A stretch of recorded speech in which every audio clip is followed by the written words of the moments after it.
Thrifting ain't easy, unless you're watching me.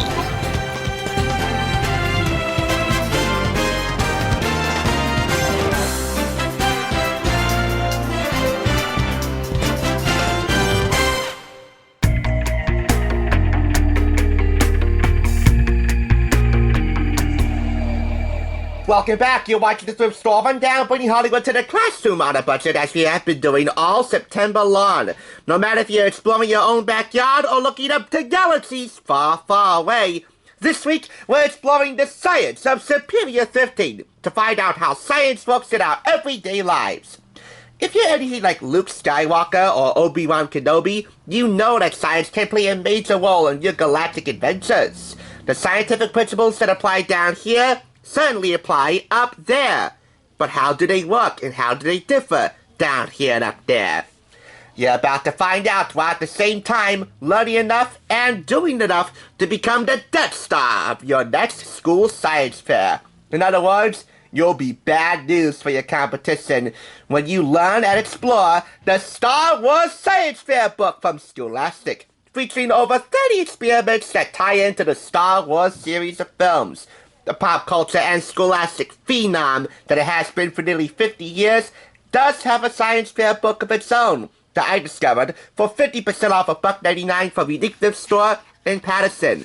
And all the experiments, which by the way were created by Samantha Margules, are divided into 3 parts. Part 1, in a galaxy far, far away. Part 2, Signs of the Force. And Part 3, Republic Know-How. Really? They're all divided by your connection to Star Wars rather than physical and mental science, because this book explores both spectrums. We begin with water in the desert. Even in an environment as dry as Tatooine, you can still discover signs of life via water samples, and this experiment tells you how. Every experiment gives you a list of what you'll need. Some of the things you might already have in the house, others you might need to look up online or find in a specialty shop. They also give you the time to set up and perform these experiments, how much it's going to cost on a scale of $1 to $3 signs, not much, 1, 2, a little bit advanced, 3, might need a grown-up to help book the cost. Oh yeah, you'll also need a grown-up to help you perform some of these experiments. Level of difficulty is pretty much the same, easy to advanced. And what to do? Well, here's a primer for you. Make a prediction, gather your materials, perform the experiment, take notes, compare notes, and then make your final analysis. Next up, staying focused. Now this is more mental science than anything. Gather a group of friends to find out how long they'll be able to stay focused in a series of assignments. And how do they differ? As somebody with ADHD, I would have a field day with the test administrator, Funky, because, well, it's hard for me to stay focused while I'm prepping for a week's worth of reviews. But I do like the bridging between physical science and mental science for this book. So yeah, we got a couple of forces at work here. This experiment may pale, however, in comparison to your very own lie detector. Yes. This experiment tells you how you can judge body language and heart rate, as well as looking for other signs in the human body inside and out to determine if a person is fibbing or telling the truth. In other words, this experiment allows you the chance to rule the world like Maury.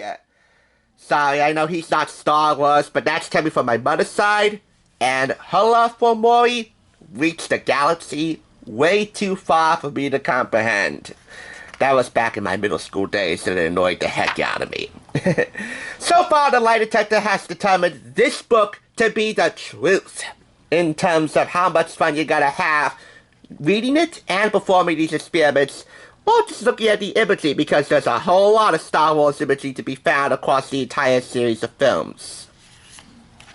But what if you just want to study something as simple and yet equally as awesome as lasers? There's an experiment for that too. Yep, this experiment, studying lasers, tells you how lasers can be seen from different angles, how do they differ in terms of contact, whether they're bouncing off something hard like metal and deflecting off of other materials, or if you can see straight through the laser, well, it basically goes straight through, soft matter, like gelatin in this case. So yeah, it's also a tasty experiment. You'll also find out how laser sight can differ from cut angle to cut angle as we approach these things from different angles. There are also assignments for you to make your own lava lamp, icicles, and even hydrocopter. Pretty cool all in all. May the force be with you with this one. It retails $9.99 to the US, $10.99 in Canada.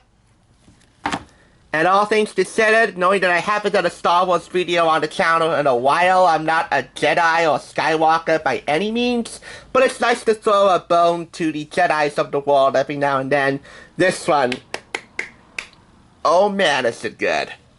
5 out of 5 claps. If you have this book, I assume it wasn't that long of a time ago where you blew your competition and science fair judges to a galaxy far, far away. If you don't have this, and you have an upcoming school science fair that you gotta ace, well, first of all, it's too early to be doing a science fair. Wait until the middle of the year. But if that's the case, this book is just beckoning you to come and find it. Help me! I'm your only hope to an A+.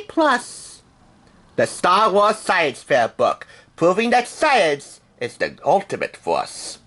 Here's what's on the docket for Thursday. This brain blast from the past should be music to Einstein's ears as much as it is to mine. Thanks for tuning in. Just so you know, there's no limit to bringing Hollywood home on a budget. Please go ahead and check out another awesome review like this one by clicking here, and make sure you subscribe by clicking here. Until next time, I'll catch you, as I always do, on the flip side.